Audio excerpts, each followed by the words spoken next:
Welcome to option tricky achiever. இன்னைக்கு date பார்த்தீங்கன்னா 28/12/2021. இப்போ நம்ம என்ன பார்க்க போகிறோம்னா post market analyse about Nifty and bank Nifty. ஓகேங்களா?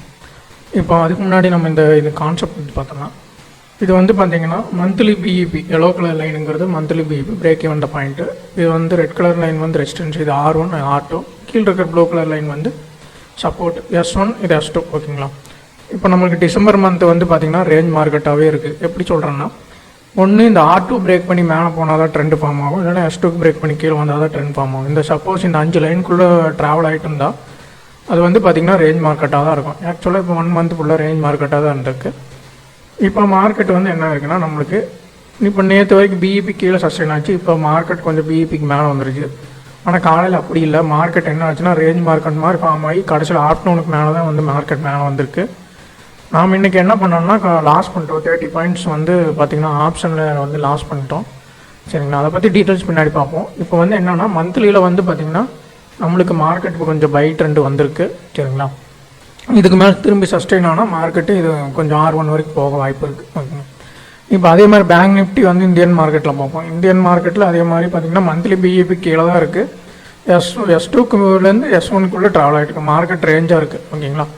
இப்போ என்னென்னா நிஃப்டி பை ட்ரெண்ட் போயிருக்கு. ஆனால் பேங்க் நிஃப்டி அப்படி இல்லை, நம்மளுக்கு ரேஞ்சாக தான் இருந்திருக்கு. அதனால தான் மார்க்கெட்டில் பேங்க் நிஃப்டியில் அந்தளவுக்கு மூவ்மெண்ட் வரல.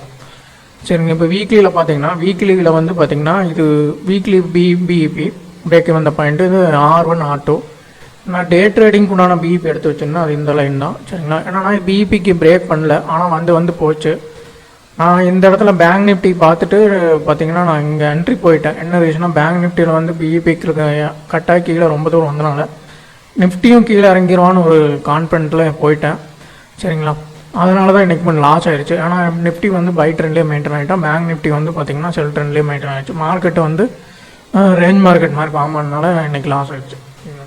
இப்போது நம்மளுக்கு பார்த்திங்கன்னா இன்றைக்கி நிஃப்டி பொறுத்த வரைக்கும் மார்க்கெட்டு R2க்கு மேலே போயிட்டு பை ட்ரெண்ட் சஸ்டெயின் பண்ணுறான். ஆனால் பேங்க் நிஃப்டி பார்த்திங்கன்னா வீக்லி பொறுத்த வரைக்கும் பார்த்திங்கன்னா மார்க்கெட்டு பிஇபிக்கிட்டே தான் சஸ்டெயின் ஆகிட்டு இருக்கு. ஓகேங்களா? இப்போ இந்த பிஇபிக்கு மேலே சஸ்டெயின் ஆச்சுன்னா நாளைக்கு மார்க்கெட்டு பை ட்ரெண்டுக்கு வாய்ப்பு அதிகம். அப்போ நம்ம கால் ஆப்ஷன் போட்டு ட்ரேட் பண்ணிக்கலாம். ஓகேங்களா? இப்போ நம்ம நான் டெலிகிராம் குரூப்பில் பார்த்திங்கன்னா ஸ்ட்ரைக் ப்ரைஸ் கொடுத்துருந்தேன். 34,800 புட்டும் 35,500 காலும் கொடுத்துருந்தேன். இப்போ நான் என்ட்ரி எப்படி எடுத்திருந்தேன்னா 34,800 இப்போ பேங்க் நிஃப்டியில் என்னாச்சுன்னா ஃபஸ்ட்டு காலம் செகண்ட் காலில் இது பிஇபி கீழே சஸ்டெயின் ஆகிட்டான். சஸ்டெயின் ஆனால என்ன ஆச்சுன்னா சரி ஓகே மார்க்கெட் டவுன் ட்ரெண்டு தான் போக போகுது அப்படின்னு நினச்சிருந்தேன். அதே மாதிரி நான் இந்த கேண்டில் பார்க்கும்போது சரி ஓகே பேங்க் நிஃப்டி கீழே வந்துருச்சு, நிஃப்டி கீழே இறங்கிருன்னு ஒரு கான்ஃபிடென்ட்டில் நான் என்ன பண்ணேன்னா இப்போ புட் ஆப்ஷன் போயிட்டேன். Put option entry price 140 entry போயிட்டு 110 ஸ்டாப் லாஸ் போட்டேன். சரிங்களா? அப்போது எனக்கு ப்ராஃபிட் 73 பாயிண்ட்ஸ் கிடச்சிது. ஆனால் நான் ஃபாலோ பண்ணுற டிசிப்ளின் என்னென்னா என்ட்ரிலேருந்து 100 பாயிண்ட்ஸ் கிடச்சா மட்டும் தான் நான் புக் பண்ணுவேன். சரிங்களா? அப்படி புக் பண்ணால் மட்டும்தான் என்னால் மணி மேனேஜ்மெண்ட் ஃபாலோ பண்ண முடியும். இப்போ இடையில 30 பாயிண்ட்ஸ் 40 பாயிண்ட்ஸ் அப்படி புக் பண்ணேன்னு வைங்களேன், அப்புறம் நம்மளுக்கு என்னென்னா அது நார்மலாக போக அது கேம்பிளிங் மாதிரி ஆகிடும். நம்ம டீசெண்டாக டிசிப்ளினாக ட்ரேட் பண்ணுறதுனால இன்றைக்கி என்ன ஆச்சுன்னா 73 பாயிண்ட்ஸ் நான் ப்ராஃபிட் புக் பண்ணாமல் 30 பாயிண்ட்ஸ் ஸ்டாப் அடிக்கிடுச்சு. ஓகேங்களா? இதனால் எனக்கு இந்த 30 பாயிண்ட்ஸ் லாஸுங்கிறது பெரிய விஷயம் கிடையாது. ஏன்னா நான் நாளைக்கு எடுத்தேன்னா எனக்கு 100 பாயிண்ட் கிடச்சா எனக்கு அந்த ஈஸியாக 30 பாயிண்ட்ஸுங்கிறது உங்களுக்கு 100 பாயிண்ட்ஸ் கிடச்சா 1:4 3.5 ரேஷியோ கிட்ட வந்துடுது. அப்போ இந்த லாஸ் ஒரே நாளில் நான் ரெக்கவர் பண்ணிடுவேன். ஓகேங்களா? அதனால் எனக்கு அது பிரச்சனை கிடையாது. இப்போ இன்றைக்கி லாஸ் என்ன ஆச்சுன்னா 100 பாயிண்ட்ஸ் கிடைக்காதனால லாஸ் ஆகிடுச்சு.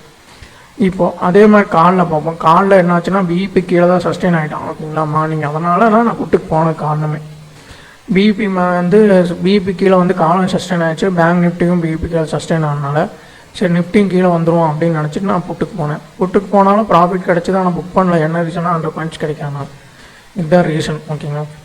இப்போ இது பார்த்திங்கன்னா நம்மளுக்கு இந்த நிஃப்டியில் எப்படி நம்ம ட்ரேட் பண்ணுறோம் அப்படிங்கிறது அப்போ இல்லை. ஆனால் இதுக்கு இன்வெஸ்ட்மெண்ட் எவ்வளோ தேவைன்னா 15,000 ரூபாய் இருந்தால் போதும். நீங்கள் ஒரு லாட்டு டெய்லி எடுத்து ட்ரேட் பண்ணலாம். சரிங்களா? ஒரு லாட் எடுத்து ட்ரேட் பண்ணி நீங்கள் அது அன்றைக்கு உண்டானது எப்படி 100 பாயிண்ட்ஸ் கிடைக்கலாம், 200 பாயிண்ட்ஸ் எப்படி வேணுங்கிற மார்க்கெட் பொசிஷன் பொறுத்து.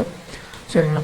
ஆனால் நம்மளுக்கு என்னென்னா ஸ்டாப் லாஸ் மேக்ஸிமம் 50 பாயிண்ட் தான் இருக்கும், அதுக்கு மேலே இருக்காது. அந்த மாதிரி கான்செப்டில் தான் நம்ம ட்ரேட் பண்ணிகிட்ருக்கோம். இப்போ சப்போஸ் உங்களுக்கு பார்த்திங்கன்னா இதை பற்றி லெவல்ஸ் எல்லாம் பார்த்திங்கன்னா டெலிகிராம் குரூப்பில் நான் கொடுத்துட்ருக்கேன். அதில் நீங்கள் வந்து பார்த்தீங்கன்னா ஃபாலோ பண்ணிங்கன்னா உங்களுக்கே தெரியும் நான் எப்படி வந்து நான் ட்ரேட் பண்ணுறேன் என்னன்ட்டு. யூடியூப் சேனல் பார்த்தீங்கன்னா பழைய வீடியோஸ் பார்த்தீங்கன்னா உங்களுக்கு தெரியும். ஏன்னா அது வந்து மணி மேனேஜ்மெண்ட் ப்ரோக்ராம் தான் நான் ட்ரேட் பண்ணியிருப்பேன். இப்போது இந்த லெவல்ஸ் வந்து பார்த்திங்கன்னா வீக்லி மந்த்லி டே ட்ரேடிங்கில் லெவல்ஸ் கொடுத்துட்றேன். அதே மாதிரி பார்த்திங்கன்னா டெலிகிராம் குரூப்பில் வந்து ஸ்ட்ரைக் ப்ரைஸும் கொடுத்துருவேன் காலையில். அதே மாதிரி எங்கள் புட் ஆக்டிவேட் ஆகிருக்கா கால் ஆக்டிவேட்டாக நான் மென்ஷன் பண்ணி ஓகேங்களா. அதுக்கப்புறம் நான் வந்து என்ன ரிசல்ட்டு ப்ராஃபிட் வந்துச்சோ லாஸ் வந்துச்சோ நான் மென்ஷன் பண்ணி ஓகேங்களா. இது ஜஸ்ட்டு வந்து பார்த்திங்கன்னா எஜுகேஷன் பர்பஸ்க்காக தான் கொடுக்குறது. இந்த இது வச்சு நீங்கள் ஏதாவது உங்கள் ஸ்ட்ராட்டஜி யூஸ் பண்ணி நீங்கள் ட்ரேட் பண்ணாலும் ட்ரேட் பண்ணிக்கலாம் ஓகேங்களா. இதுக்கப்புறம் பார்த்திங்கன்னா நான் வந்து ஜனவரி 7 வந்து பார்த்திங்கன்னா கிளாஸ் கண்டக்ட் பண்ணுறேன். சீட் வந்து 5 பேர் தான் அலௌடு வாரத்துக்கு ஓகேங்களா. ஃபஸ்ட் கிளாஸ் வந்து ஜனவரி 7. எதுக்காக 5 பேர் மட்டும் நான் எடுக்கிறேன்னா ஏன்னா நான் ஒருத்தன் தான் ட்ரைனிங் கொடுக்குற மாதிரி இருக்கும்.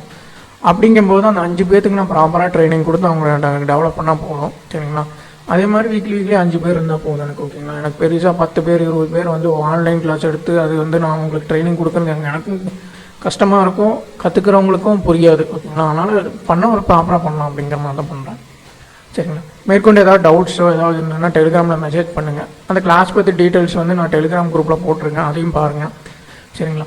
அதே மாதிரி என் யூடியூப் சேனலில் சப்ஸ்கிரைப் பண்ணுங்கள், லைக் பண்ணுங்கள், ஷேர் பண்ணுங்கள். தேங்க்யூ.